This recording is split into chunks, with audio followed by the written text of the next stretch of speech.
What's up guys, Mike here, the Detroit Borg with a look at the Logitech K760 wireless solar keyboard. Now you may be familiar with the K750, which is really a desktop Mac keyboard. It uses, instead of Bluetooth like this keyboard, it uses a radio receiver. So it uses that Logitech unifying receiver which you plug into a USB port, which of course means you can't use it on an iPad or an iPhone or an iPod Touch. Now this can be used across platforms. Again, this is designed for just Mac product or Apple products, so the OS X products and your iOS products that support keyboard. So that includes the iPod Touch, iPhone, and the iPad. So taking a look around, this retails for $79.99. It has two major features which distinguish it from most keyboards, including Apple's keyboard, which is solar charging. So with solar charging, this will charge either in natural or artificial light, hold a charge for about 3 months in complete darkness. So you don't need light in order for this keyboard to work. It stores the charge. This also has quick switching between devices.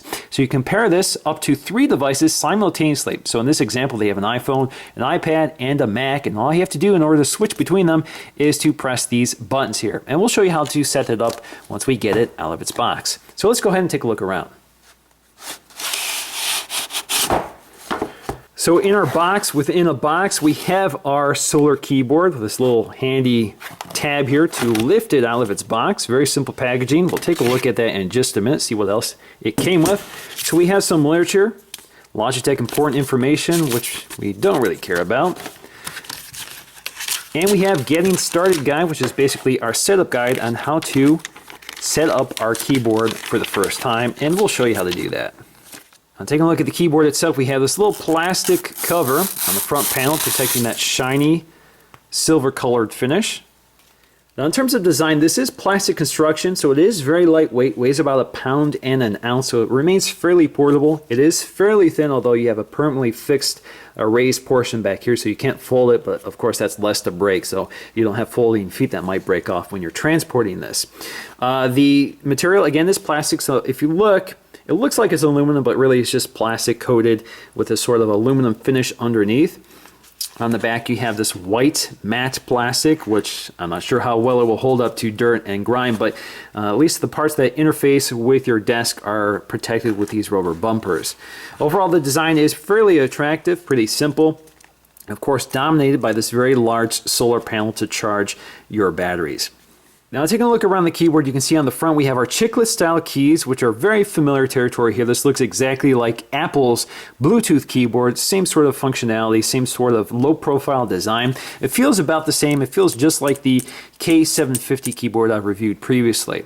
Now taking a look at the keys up here, we have our switch for turning the keyboard on and off. We have our eject button and our keyboard button for invoking the virtual keyboard on the iPad, for example. We have our volume controls and media controls, so play, pause, no skip forward or back. Now we also have our battery status indicator here, so you can see it lights up green when it's fully charged and it will blink red if it needs a charge. We have our screen brightness controls.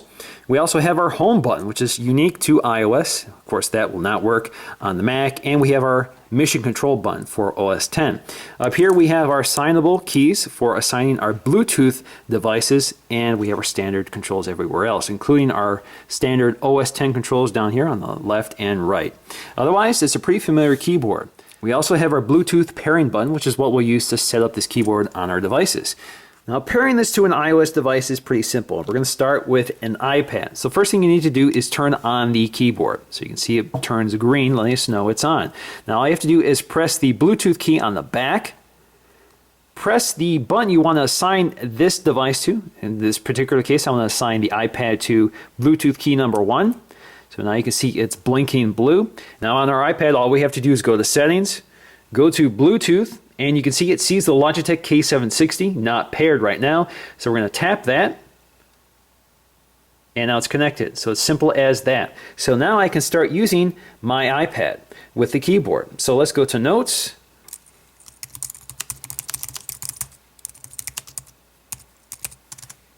Now next up, let's go ahead and connect our iPhone. Again, I'm going to press that Bluetooth key. You can see it's disconnected from the iPad, and you can see my numbers are blinking here again.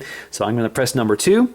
I'm going to go to Settings, go to my Bluetooth settings here. I can see Logitech K760, connect to that, and we're paired. So now I can start using the keyboard on my iPhone. So again, let's go to Notes.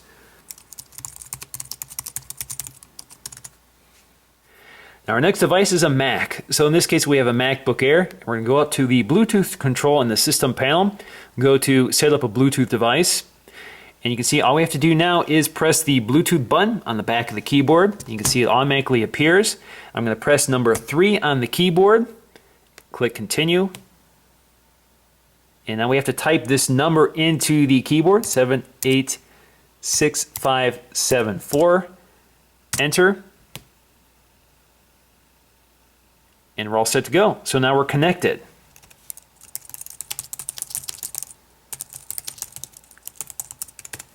Works pretty good. Now just to show you how easy it is to switch between all of these devices, again for number 1, all we have to do is press the number 1 key. You can see it blinks in blue. So that takes me to my iPad, so I can start typing there. And I can press the home button to take me home. So it works pretty good. And you can see it's actually disconnected from the MacBook Air. But if I want to reconnect with the MacBook Air, again, all I have to do is press number 3. Press the space bar, and I can start typing there as well. Now if I want to get to the iPhone, press number 2. Hello, iPhone. Now just to demonstrate some of the controls up here which are specific to iOS, so we can invoke the virtual keyboard just by tapping this key. It doesn't disconnect from the iPad when it does this, it just brings up the virtual keyboard. So if you want to use that instead of the physical keyboard, you have that option. You also have your volume control here. We have your media control here. We also have mute, play. You control the volume. Is our music business, and each of those two are pause. We also have our brightness controls here, which do not work on the iPad, so you can bring that up. It doesn't quite work. We have our home button here, which will take us to our home screen. You can tap it again to take you to search. And if you double tap, it has the same functionality here, so it brings up the launcher. Now just to demonstrate this on the iPhone, again, you have the same controls here. So you have your volume, mute. You have your virtual keyboard button here to bring that up or hide it. You do not have brightness controls again here, but you do have the home button here that takes you home. Double tap takes you to your launcher, or tap once to bring you to search, or however you have that configured. You also have your media controls, play, pause. You also bring up your volume, bring it down or mute it. Now for the Mac, we have mission control. We also have our screen brightness controls, so down or up. We also have our media controls here, so we can play, pause, play, let's turn up the volume, turn down the volume, or mute it. And we also have our eject button. Now we do lose a few function keys on the Logitech keyboard that are available to Mac users on the Mac keyboard. So for example, we do have our mission control key on the Logitech keyboard as well as the Apple keyboard, but we don't have our launcher key, or this used to be the dashboard key before OS X Lion, but this is now a launcher key on OS X Lion and Mount Lion. So that's not available on the Logitech keyboard. You also lose some of your media controls, so for example the reverse and forward buttons. But otherwise you have everything else, including your eject button, your brightness controls, your volume controls, that sort of thing. In conclusion, I'm definitely a big fan of the K760, primarily for that easy switching functionality. I think that definitely makes it a good choice if you're looking for a portable keyboard. And certainly solar charging makes this a nice option. So instead of having to change the batteries, you basically just expose this to light and you're good to go. Now, it does feel exactly like the Apple keyboard. It has the same chiclet design, feels and sounds exactly the same. This is exactly like the Logitech K750, which I really like. So that's definitely a good keyboard as well. So if you like the Apple keyboard, if you're familiar with those keys, this is going to feel identical. Now it doesn't feel as rigid or sturdy as a unibody keyboard from Apple, but again, it's pretty nice and lightweight and comfortable to use. So in conclusion, I definitely recommend it, especially if you want that switching functionality and that solar charging capability. So that's going to do for me, guys. Thanks for watching, and I'll see you again in the next video.